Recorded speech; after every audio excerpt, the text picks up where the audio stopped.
எல்லாருக்கும் வணக்கம். எங்களை கௌரவிச்ச எல்லாருக்கும் ரொம்ப ரொம்ப நன்றி சூஸ் பண்ணதுக்கு. And happy women's day. எல்லோரும் நல்லா சாப்பிட்டீங்களா? ஒரு விவசாயம் நீங்கள் நல்லா சாப்பிடுங்கிறது என்னுடைய ஆசை. ஆனால் ஒரு சின்ன வருத்தம், ஏன்னா இன்றைக்கி நம்ம சாப்பிட்ற உணவில் வந்து ஆரோக்கியம் இருக்கா இல்லை டாக்ஸிக் கெமிக்கல்ஸ் இருக்கான்னு பார்த்தா பெரும்பாலும் ஆரோக்கியத்துக்கு சத்து ரொம்ப இல்லை.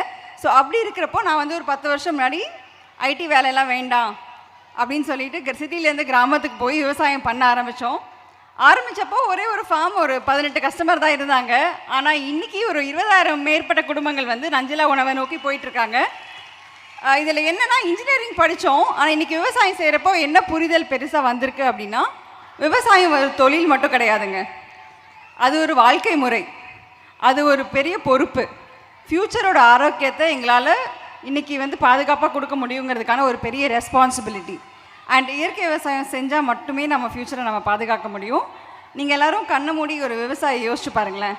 எல்லோரும் ஒரு செகண்ட் கண்ணை மூடிட்டு ஒரு விவசாயி அப்படின்னு யோசிச்சு பார்த்தீங்கன்னா, பெரும்பாலும் நம்ம மைண்டில் வர்றது வந்து ஒரு தாத்தா, ஒரு வயசான சுருக்கம் உள்ள ஒரு முகம், அப்படி தான் இருக்கும். கூகுளில் போய் நீங்கள் தேடினா கூட ஃபோட்டோவில் வந்து அப்படி தான் வரும்.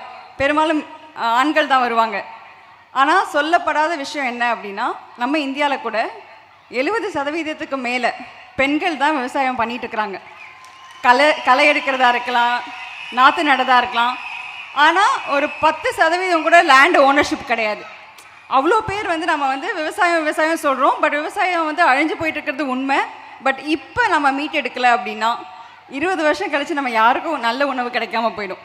ஏஐ சூப்பராக எல்லா வேலையும் பார்க்குது, ஆனால் இன்னும் ஃபுட் ப்ரொடக்ஷன் ஏஐ பண்ணாது. நம்மளோட பிரியாணியை ஏஐயால் ப்ரொடியூஸ் பண்ண முடியாது. நம்மளோட சாப்பாடு எதுவும் இன்னும் வரல. பட் நான் என்ன செய்கிறேன் அப்படின்னா, இளைஞர்களால் இதை மாற்ற முடியும். 40-50 வருஷம் பண்ண டேமேஜை இன்றைக்கி இப்போ நான் செய்கிற நிறுவனம் பேர் மை ஹார்வெஸ்ட் ஃபார்ம்ஸ். என் கூட பாலா, என் டீமேட் கூட வந்திருக்காரு.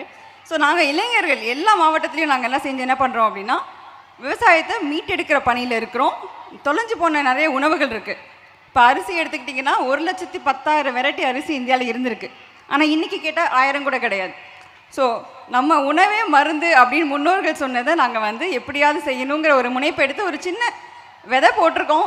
கண்டிப்பாக நம்ம எல்லோரும் சேர்ந்து ஆரோக்கியமாக சாப்பிட்டீங்க, விவசாயிகிட்ட நேரடியாக பொருள் வாங்கினீங்க அப்படின்னா, நீங்கள் வாங்குறது வெறும் உணவு மட்டும் இல்லை, அவங்க நம்பிக்கைக்கு அது ஒரு பெரிய முதலீடு. ஸோ உங்கள் ஹெல்த்துக்கு நீங்கள் ரெஸ்பான்சிபிளாக இருக்கணும்னா உங்கள் சாய்ஸஸ் ரொம்ப இம்பார்ட்டண்ட். ஸோ நீங்கள் சாப்பிட்றது அடுத்து வர சந்ததியற்கான ஹெல்த் இன்வெஸ்ட்மெண்ட்டாக பாருங்கள். ஸோ எல்லாருமே நஞ்சிலா உணவை நோக்கி போங்க. இளைஞர்கள் எங்களை சப்போர்ட் பண்ணுங்கள். Keep supporting. Happy women's day once again. மகளிர் தின வாழ்த்துக்கள்.